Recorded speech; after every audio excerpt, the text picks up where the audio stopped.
Jiro once gave up all his dreams, lost the will to live, but then he meets Nahoko. And once again, he is inspired to design planes. His passion for designing planes comes back to life because he wants to show Nahoko the beautiful machines that he can create. At the same time, Nahoko regains her will to live. She had tuberculosis, and she was ready to embrace death. But then she meets Jiro, and she recovers her zest for living. So they inspire each other in a way. So, it's not like the reunion with Jiro, or the relationship with him hastened her death. A woman who was simply waiting to die becomes a woman who wants to live. And moreover, this love turns her into a jealous woman. But she knows that she can never show this side of her. Her true nature to Jiro, the love of her life, so she becomes a woman of contradictions. So many of you might have thought that Castorp is Mephistopheles. But Castorp is only a prophet who advises Jiro to live in the moment and stop worrying about the future. Nahoko appears innocent and unselfish on the surface, but underneath, she has a strong appetite for life and all the attributes of a witch. Whereas Jiro makes a bargain with the devil and sells his soul. I'll talk about this bargain in the next chapter. I'll talk a bit more. Sorry. Meanwhile, Jiro starts a relationship with Nahoko, but her tuberculosis worsens. And Nahoko voluntarily goes to a sanatorium on the plateau. But Jiro doesn't go and see her. That's because the project for his new plane has already started, and he doesn't have the time.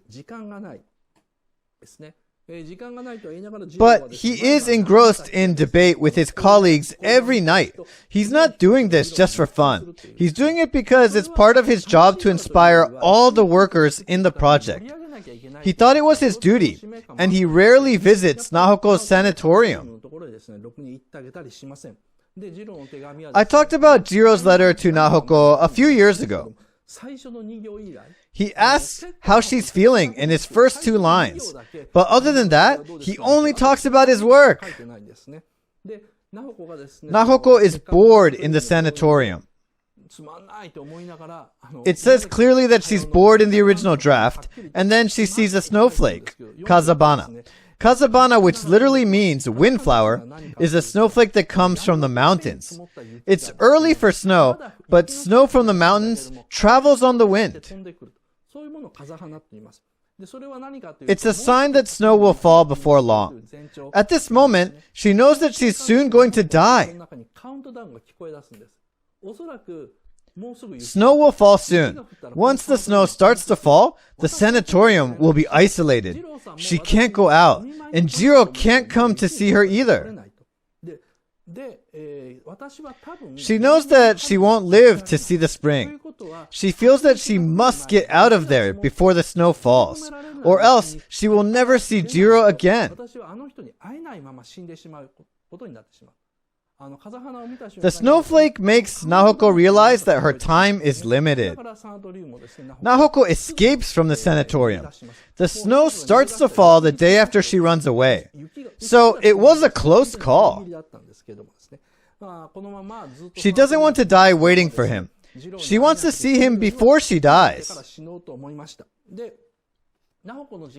Jiro gets a call from Nahoko's family that she has escaped, and he rushes to the station. They reunite once again at the station.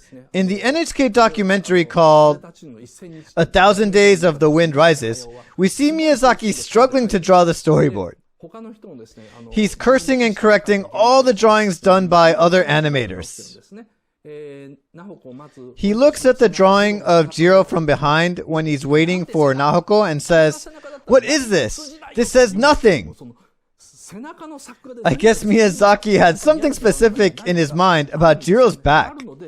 That's why he was furious and had to correct the drawing. And the two meet at the station. He was going to encourage Nahoko as soon as they met at the station and say, "Let's go back to the sanatorium. You can do this. Let's cure the disease," which is understandable. But once he meets her, he doesn't want to let her go. He says to her, "Don't go." Nahoko is sensible and says, "I was going to go back after I saw you." But Jiro in the frame before this says, "Don't go back," once again. It says, because it was unexpected, although she wanted him to say that, she looks at him in surprise. Nahoko's face lights up with joy in the storyboard. Jiro says to her, "Let's live here together." Because she didn't expect this to happen, she is filled with joy and her face brightens up. People around her would always tell her to get better. They would say, "Get better and go on living," because they cared about her. Tuberculosis is very infectious, and the death rate is high. That's what people thought back then. But for Nahoko, getting better means giving up living. It means living confined in a lonely place. So the people who tell her to get better care about her, but don't understand her. Jiro was the first to tell her, "You don't have to get better." He is essentially saying to her, "You don't have to get cured. I don't mind getting infected. Let's die together."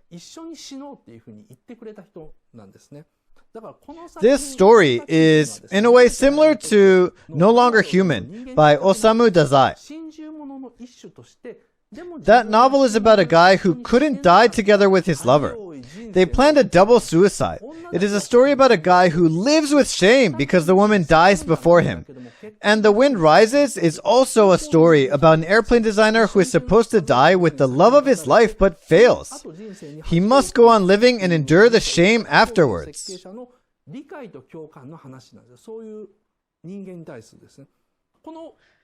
If you realize that this is a story about a double suicide, you'll understand this tobacco scene. The two go to Kurokawa's house and have a private wedding.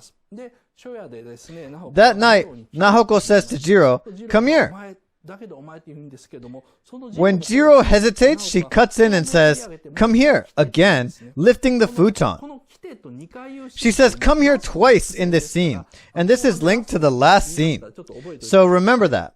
Why does she say, "Come here" twice? On the storyboard, you can see the connections between this and the last scene. They tie the knot, but Jiro comes home late every night, and at some point, he starts working at home. Before that, no matter how busy he was, he never worked at home. But in order to spend more time with Nahoko, he has no choice. Nahoko in bed asks Jiro who is working beside her to hold her hand. Jiro takes her hand in his left hand and keeps tapping the calculator with his right. He is excited and says, "I think it's going to work out. I can make it 20 grams lighter." He's struggling with his work at the company, but when he works at home holding her hand, everything goes well.